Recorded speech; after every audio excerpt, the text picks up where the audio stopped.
ನೀವೇನಾದರೂ ತುರುವೇಕೆರೆ, ನೊಣವಿನಕೆರೆ ಮತ್ತು ಟಿಪ್ಪೂರ್ ಮಧ್ಯೆ ಟ್ರಾವೆಲ್ ಮಾಡೋರಾದರೆ ನೊಣವಿನಕೆರೆ ಕೆರೆ ಏರಿ ಮೇಲೆ ಗೊಲ್ಲಮ್ಮ ದೇವ್ರನ್ನ ಪ್ರತಿಷ್ಠಾಪನೆ ಮಾಡಿದ್ದಾರೆ. ಆ ದೇವಿ ಬಗ್ಗೆ ನಮ್ಮ ಅಕ್ಕ ಇದ್ದಾಳೆ, ಅವಳೇ ವಿವರಣೆ ನೀಡ್ತಾಳೆ ಏನು ಆ ತಾಯಿ ಮಹಿಮೆ ಅಂತ. ಅವಳೇ ಕೇಳೋಣ ಬನ್ನಿ ಏನು ಅಂತ.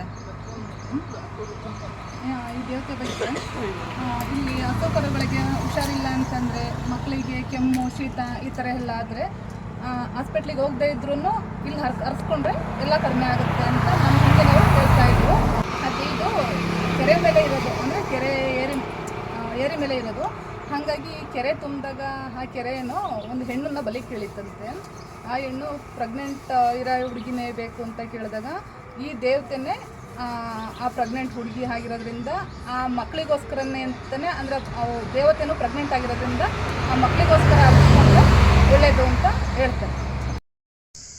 ಗೊಲ್ಲಮ್ಮ ದೇವಿಯ ಮತ್ತಷ್ಟು ಪವಾಡಗಳ ಬಗ್ಗೆ ಹೇಳಬೇಕು ಅಂದರೆ, ನೊಣವಿನಕೆರೆ ಕೆರೆ ಏರಿ ಮೇಲೆ ಒಂದು ಕೂಡ ಆಕ್ಸಿಡೆಂಟ್ ಆಗಿಲ್ಲ ಅಂತ ಹೇಳ್ತಾರೆ. ಒಂದೇ ಒಂದ್ಸಲ ಟ್ರ್ಯಾಕ್ಟರ್ ಆಕ್ಸಿಡೆಂಟ್ ಆಗಿತ್ತಂತೆ. ಆದರೆ ಕೆರೆ ಒಳಗಡೆ ಟ್ರ್ಯಾಕ್ಟರ್ ಬಿದ್ರೂ ಯಾರಿಗೂ ಕೂಡ ಏನು ಅಪಾಯ ಆಗದೆ ಸೇಫಾಗಿ ಎಲ್ಲರೂ ಮೇಲೆ ಬಂದಿದ್ರಂತೆ.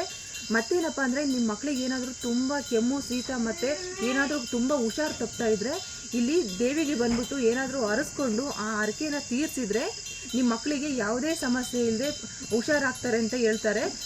ನೀವೇನಾದ್ರೂ ಈ ಕಡೆ ಟ್ರಾವೆಲ್ ಮಾಡ್ತಾ ಇದ್ರೆ ಇಲ್ಲಿ ಬಂದು ಒಂದ್ಸಲ ವಿಸಿಟ್ ಮಾಡಿ ದೇವಿ ಕೃಪೆಗೆ ಪಾತ್ರರಾಗಿ ಅಂತ ಕೇಳ್ಕೊತೀನಿ. Thank you.